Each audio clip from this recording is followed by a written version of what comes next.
Alhamdulillahi Rabbil Alamin. Wassalatu wassalamu ala asyrafil anbiya'i wal mursalin wa ala alihi wa sahbihi ajma'in. Kata Musannif rahimahullah ta'ala, faslun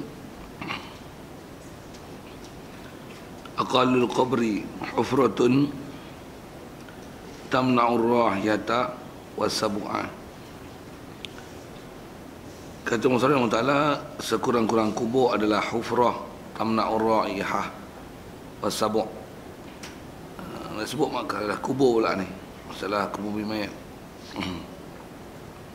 Sekurang-kurang kubur adalah hufrah, satu lubang galian, maksudnya lubang yang digali, yang dalam dia tu lubang ni hal dia mesti bukan naat dia, mestilah tamna'u, boleh menegah ia lubang ni, rayahta akan bau ni bau mayat, wasabu' dan binatang buas. Ayat kitab fakta dia macam ni. Maksudnya wajib dikebumikan mayat, dalam dia tu tera tu bau mayat takkan naik ke atas, dan nisbah binatang buas takkan boleh usaha untuk bongkar mayat ni keluar.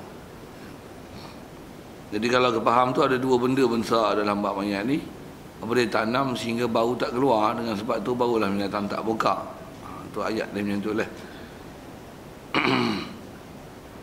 Jadi kalau ada tempat-tempat yang tertegah untuk boleh buat tu, katalah padang pasir ke padang pasir, padang batu. Batunya ada, tak ada yang pasir nak korek, bukan dia lah. Batu. Betulnya nak ambil batu susunnya. Tu bau tak dapat tidak mesti keluarnya. Sekurang-kurangnya dapat menegah daripada binatang buas. Susun batu yang binatang takkan boleh mampu untuk membongkar mayat yang telah disusun dengan batu. Pasal tak ada benda untuk dikambus supaya baunya tak boleh dihilangkan. Katalah ada situasi macam tu. Baik, selesai. Macam mana pun yundabu an yuwas'a yu'ammaqa, disunatkan bahawa diluaskan dan di dalam. Baik, macam mana kadar luar dan dalam dia? Dalam tu qadra qamatin wa bastin, kadar satu pendirian, wa bastin dan sedepa, dan didepakan. Cuma masalah kubur, istilah depa ni, dia tak depa ke tepi tapi depa ke atas. Maksudnya berdiri, kita korek berdiri, depa ke atas. Itu parah bumi tu. Itu parah kubur yang disuruh korek.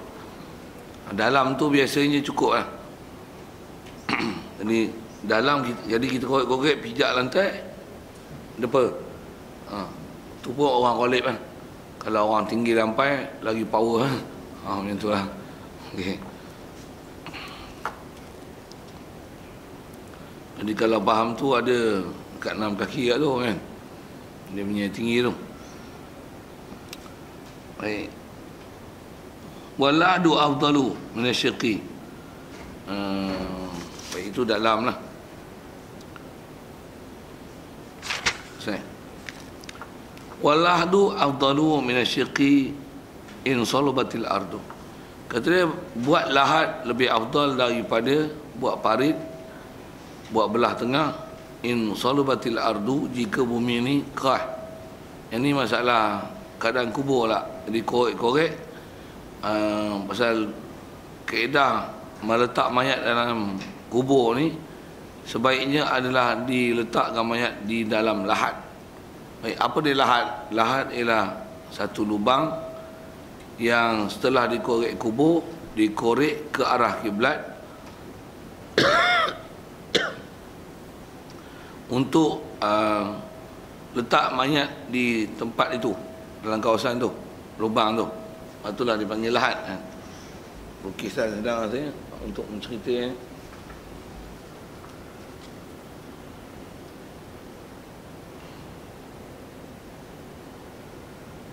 Setelah ini adalah kiblat. Ini adalah kiblat. Di lantai kubur. Ini lahat.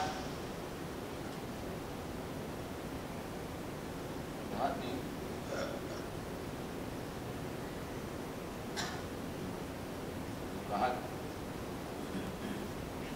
Kalau korek tengah,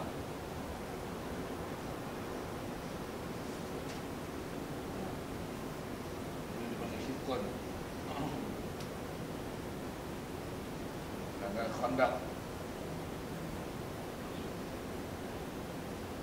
Yang kondak tengah. Nanti yang ni yang berpapan tutup. Yang berpapan.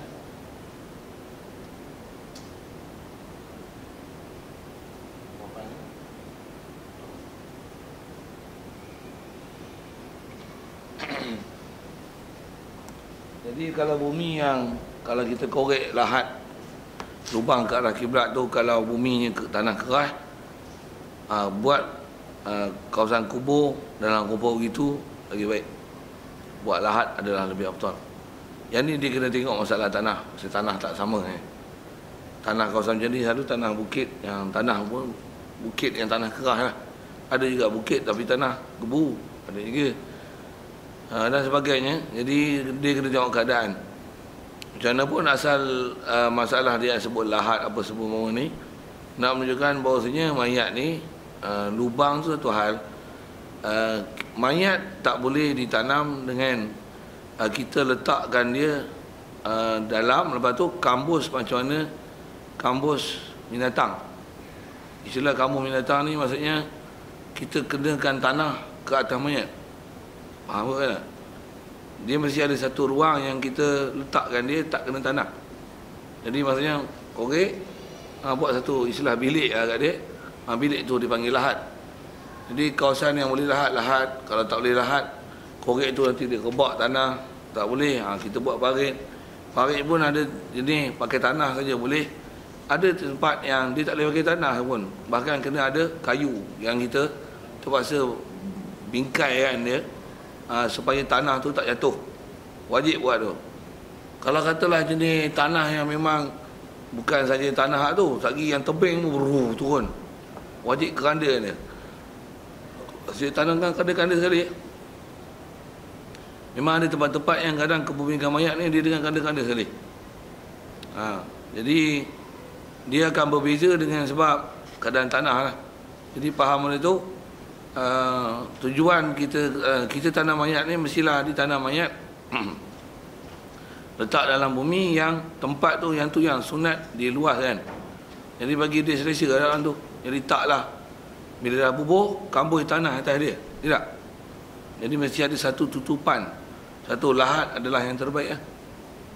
Lahat yang terbaik. Satu kalau tak ada hak tu, kalau tak korek dengan tanah saja, kalau boleh bubur kanda yang belah dalam parit lah. Tak pun korek tu memang kena buat tebing dengan kayu. Baku keliling supaya tak rebak. Lepas tu nanti ada penutup dia. Bubur mayat, tutup, baru kambus. Ni pun macam-macam lah. Saya kalau belah Penang tu ada satu tempat yang saya pergi. Dia memang mayat ni dia buat macam petak siap. Tanah tu kawasan berpasir, macam pasir kita bancuh simen tu. Kawasan tanah dia pasir dia macam tu. Jadi dia buat macam satu keranda. Keranda pun memang keranda dia buat. Tapi lantai keranda tu dia buat pakai kain. Dia paku tu. Mayat akan duduk atas kain tu. Nak turun, dari bila turun dengan keranda tu tadi, dia dia potong kain tu. Bagi mayat duduk bawah. Dia letak dalam tanah, nanti potong kain. Potong kain, ini mayat akan duduk tanah untuk sendal. Mayat tu duduk dalam kotak tu, tak alih-alih. Ambil tanah, kepal-kepal dia, sendal bagi menghadap kiblat. Lepas tu bagi buat betul macam mana sepatutnya kalau harta dia duduk dalam lahat. Untuk tutup, tembus. Ada yang tepat macam tu. Jadi dia akan berbeza dengan sebab macam tu lah. Satu kalau ada orang tak ada orang ada kanda, ada tak ada kanda. Pasal apa pasal masalah ni. Masalah mayat jangan dikambus. Macam mana kambus binatang yang kata terus tanah tu terus menutup dia. Bahkan dia mesti ada satu lubang, satu ruang yang wajib kita letakkan dia di tempat itu supaya istilahnya tak ditekan ataupun tak ditindih dengan tanah. Siap. Ya. Tempat berair pun lah, kalau memang ada air apa, Kalau memang tempat tu ada air, dengan sebab tu tanah apa tulis kan, tak boleh tu. Jadi korek kanda-kanda tubuh lah. Kalau kata air tu memang ada, boleh buang. Ataupun korek tak ada air macam mana? Kalau kata memang kena korek dalam tu memang ada air, ada air. Itu je tempat yang boleh ditanam. Jadi kalau kata tak ada lahat, tak ada apa, dia memang selalu tanam tempat tu dengan kanda kali. Oh tempat tu. Kali. Maksudnya dah tak ada lah. Kalau pergi pun istilahnya memindahkan tempat yang jauh, yang tak munasabah. Pasal nak cari tempat tak ada air Dia orang pun memang situ penempatan dia orang. Tanam macam tu. Macam mana mati atas kapal, buat macam mana? Takkan tunggu kat laut, tunggu kat darat kot. 14 hari tunggu ke darat. Letih busuk mayat tu macam mana? Ikat-ikat dengan berat. Turun je dalam. Itu kot maksud macam tu. Lain.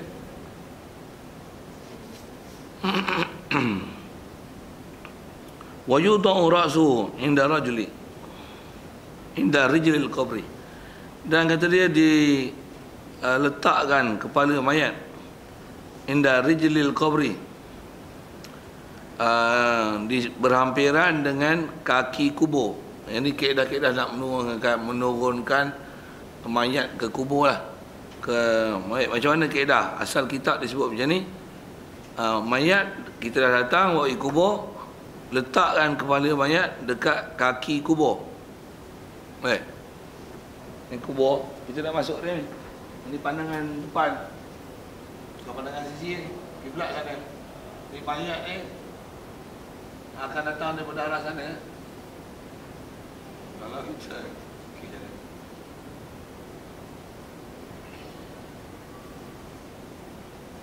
kalau buat pandangan sisi, lihat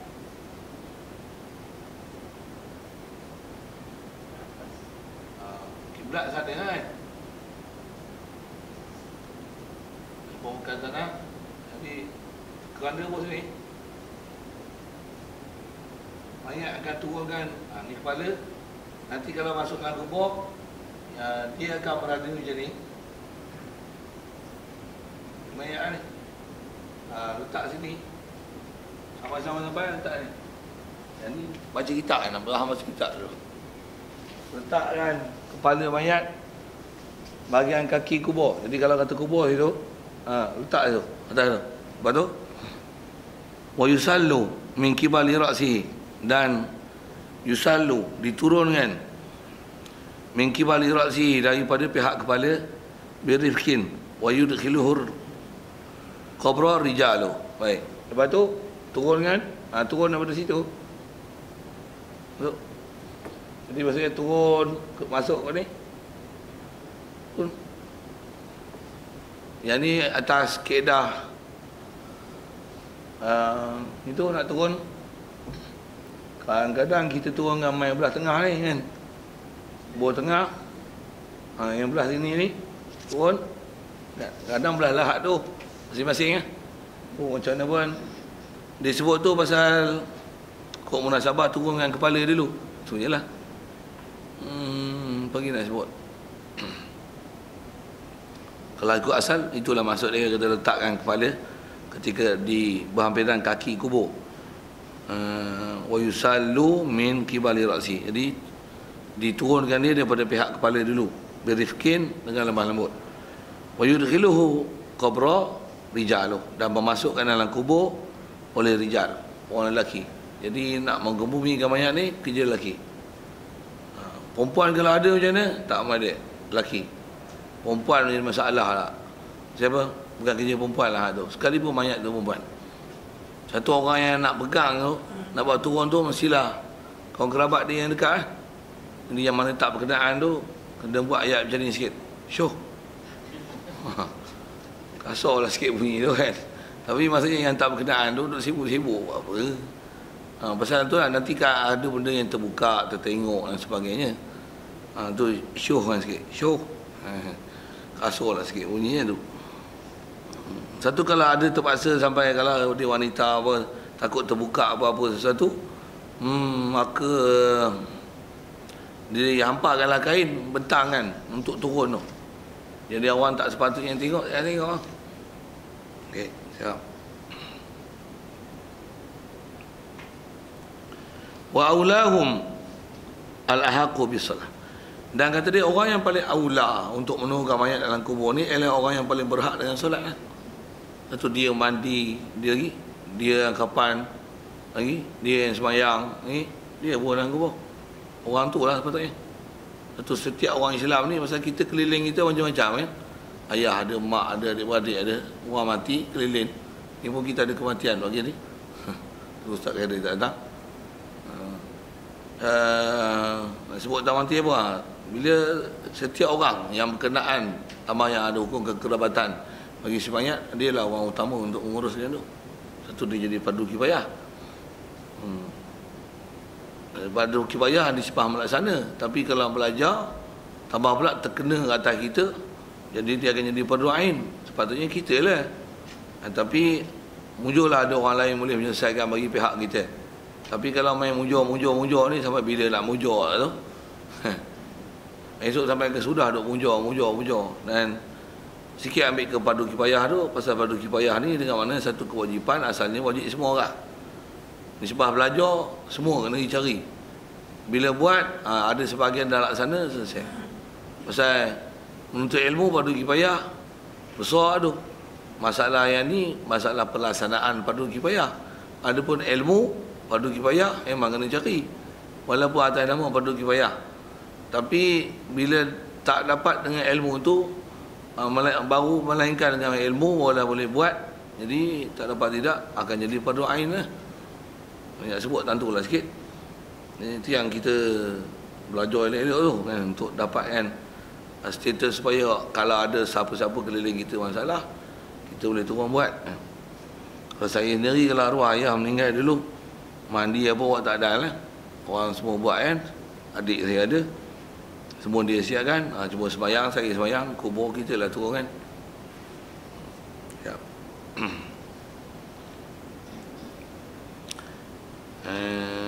Baik, wa aulahum ahaqqu bisalah.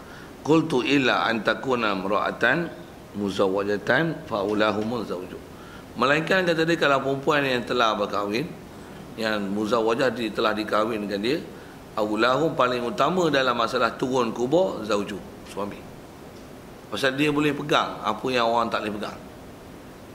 Berlapik juga, tapi jangan kalau kata orang tak berkenaan pegang, berlapik itu pun power dia kuat tu. Tak faham sudah apa benda power. Allahuakbar. Iya. Satu syarat, kalau orang perempuan pakai baju kali pun, saya saja pergi tepuk belakang mana boleh. Jangan kata orang perempuan, kita orang lelaki pun batang aurat pusat dengan lutut, saya saja pergi tepuk peha, pergi pegang peha, gosok peha dia, mana boleh. Apa yang haram dipegang, haram dipandang, haram juga dipegang, sekalipun berlapik. Masalah berlapik. Yang ni masalah tak berlapik sekalipun, apa yang haram dipandang, haram dipegang, sekalipun berlapik. Awak kalau lapik tak rasa apa-apa kan? Kalau tak lapik tak ada rasa. Itu. Yang mana ada? Tak ada. Sadar simak tiang. Kalau masalah pakaian, masalah tutup warna, tapi masalah sentuh, walaupun berlapik, yang haram juga. Satu, tak betul hujah-hujah bersalam dengan wanita tanpa berlapik, tak apa, dengan tak ada syahwat. Itu bodoh. Kalau bahas bab wuduk, kot ada mazhab bab situ. Tapi ada pun bab sentuh, tak ada. Kalau andai kata ada tu, Rasulullah berbai'ah dah dengan orang perempuan. Tapi tak, Rasulullah tak bai'ah dengan orang perempuan dengan bersalam. Mana ada riwayat pernah Rasulullah bersalam dengan wanita yang bukan mahram. Gila. Mana ada. Macam mana dia tak pernah sentuh anjing, macam itulah dia tak pernah sentuh orang perempuan yang mahram. Mana ada. Ada cerita Rasulullah sentuh anjing, ada. Ada zaman Nabi tu, I want to touch a dog, ada. I want to touch a woman, kepala tak, last tit yang buat tu cuma. Okay, siap. Jadi kalau dah berkahwin, paling aula suami. Baru suami ambil peranan tu. Jadi kalau kata mayat sembahyang, mandi, tak, dia asalnya rijal lah.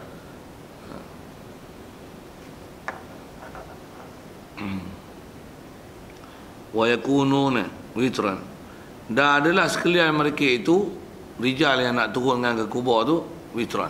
Kita diajar syariat sampai nak menurunkan dalam kubur pun witir, kain kapan pun witir, air mandi pun witir. Sebab apa? Innallaha witrun yuhibbul witra. Allah Ta'ala dia witir, maksudnya dia tunggal. Mana ada siapa yang bersama dengan dia, subhanallah. Seorang dia memada, dia qiyam binafsi, diri sendiri, tak hajat pada sesuatu. Wahuwal ghaniyul hamid, dia Tuhan yang ghani, kaya, yang mana tak hajat pada sesuatu. La yahtadu ilal ghair. Satu dia witrun. Jadi bila dia witrun, yuhibbul witra, dia suka apa aktiviti yang kalau dengan bahasa kita ganjilkan dia. Jadi yang turunkan kubur bilang ni cukup. Siap. Wa yudau bil lahdi ala yaminihi lil qiblah. Baik, mayat diletakkan dalam lahat. Ini kalau lahat, kalau parit-parit, kalau kanda-kanda, diletakkan dalam lahat ala yaminihi, ke atas lambung kanan dia. Lil qiblah, ke kiblat. Jadi singgingkan dia ke kanan. Wa yusnadu wajhuhu ila jidarihi, dan disandarkan muka dia ke dinding kubur. Wa zahruhu, dan disandarkan belakang dia bilabinatin, labinah dia baca, bilabinatin, dengan labinatin, tanah, ketulan yang buat daripada tanah yang belum dibakar. Kalau bakar, kita panggil batu bata kan, bahasa kita, batu bata yang bakar. Kalau labinah ni tanah yang telah dikepal-kepal, yang belum dibakar, itu dipanggil labinah. Wanawiyah, kalau tak pun apa seumpama dia, supaya apa, pasal nak sendal tu, pasal mayat tak dibiarkan melentang. Jadi kalau dengan contoh lukis lahat ni,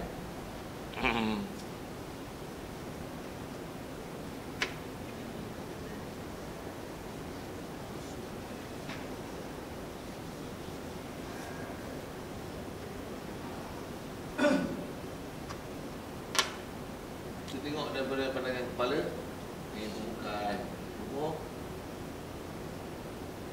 lahat. Selalunya orang tinggi yang sikit ni, jadi okey, mayat tu kalau katalah lukis dengan kepala ni hidung ni, mata ni. Ni pandangan atas, pandangan sebelah depan. Kalau pandangan sisi,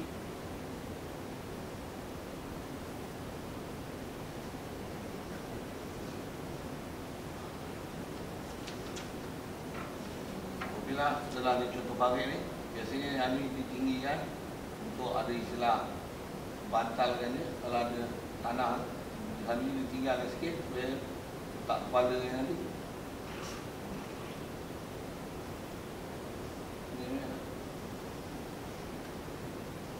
Itu sana tu, ni pandang sisi ni. Di belakang ni sandal lah apa? Sandal tanah supaya jangan dia tu di pada badan ni. Ada tutup. Dah. Malah itu. Kalau kata dalam barit pun, kalau ada kanda pun, apat kan ni, kalau kita di sana, pada di sini, ni yang kalau kata berikat buka ikatan, muka dia dibuka, istilahnya ciumkan ke tanah. Kalau tanah, kalau kanda lah muka. Jadi kalau kata kubur orang, kepala masuk lahat yang dinding ni tanah. Jadi depan tak payah sendal apa-apa. Depan tu ialah dinding, ini lahat. Ada tu belakang ni sendal. Dah apa? Supaya jangan terlentang. Supaya jangan hukum terlentang itu kan. Kan macam mana? Kalau biar gitu, lagi kelepung je tu. Ni sendal lah satu. Kewajipan pun takat istilah masa kita nak ke bumi. Lepas tu nanti dah lama tanah tu pecah ke apa, biar tu. Tu tak ada wajib disimen kan ke apa, beredar lah. Istilahnya tu kanan dengan dia, mandat kiblat. Sendal lah sesuatu, carilah tanah ke apa ke. Batu kecil-kecil besar-besar tu ke. Sendalkan dia supaya jangan dia boleh. Jadi dah muka memang buka muka jom buka tu dah siap semua tu, buka semua, tarik tu disebut masalah kapan dia itu semalam lah itu baca kan. Jadi bukan masuk seketul tu bubuh itu letak tu buah bantal elok macam orang putih bubuh tu. Buah bantal elok rest in peace tu. Oi kalau tak itu bodoh ah. Itu kaedah itu menghadap kiblat lah ni. Yang ni yang kata orang kena pandai ni. Pasal saya tengok ada yang pengurusan tak betul lah itu. Cuma melentang tu tak biasa tengok lah. Tapi nisbah mengirin tu. Dia memang kena mengirin lah.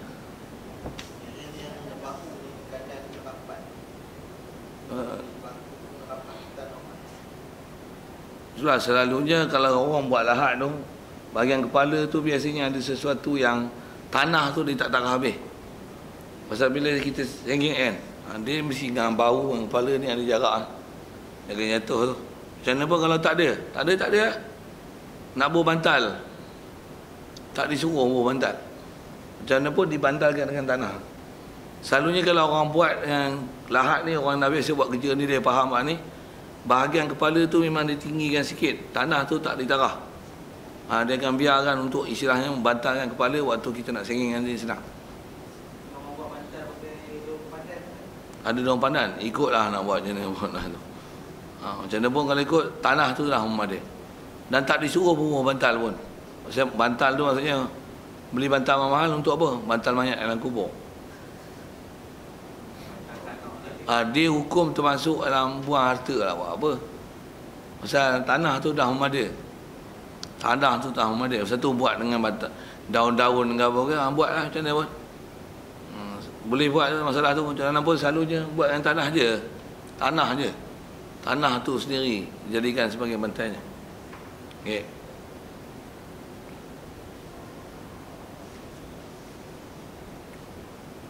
Zorni baju sadu. Baik. Selesai tu. Kemudian wa yusaddu fathul lahadi bila bini. Dan juga kata dia disumbat, ditutup akan pembukaan lahat itu dengan bila binin, labin dengan tanah juga. Yang ni disebut nisbah dulu lah kan. Dulu tutup dengan tanah. Buat tanah sekepin tu. Kepin siap-siap macam simen lah kan. Dulu pakai tanah. Maksudnya untuk jadi tutup lahat. Kita lah ni banyaknya pakai papan lah. Papan musiak ketam, licin, elok. Mahal tu. Memang mahal pun. Tambah kalau buat keranda tu, mahal tu. Kayu mahal pun lah ni. Esok tak mustahil keranda semua pakai simen semua. Simen ni murah. Simen pun naik harga juga weh. Harga tu satu hal lah. Tapi inilah kaedah. Yang kena tutup juga lah. Baik. Wayasu mandana salah sahasayati. Baik, selesai. Jadi dah buka tali apa tu, tutup dah lahat. Habis. Jadi orang yang memulakan sekali untuk tanah sebelum nak digambus tu, kata dia wayahsu, menggumpal hasa. Boleh? Mandana orang yang ada di berdekatan dengan kubur tu, salah sahasayati, 3 hasayat turab daripada tanah. Summa yuhalu bil masahi, disebut itu je. Disebut itu ya. Buat apa 3 kepul tu? 3 ketul tu supaya dibaca. Seketul tu kepal. Minha khalaqnakum Kemudian lagi fiha wa fiha nu'idukum. Satu lagi paling wa minha nukhrijukum taratan ukhra. Itu sunat.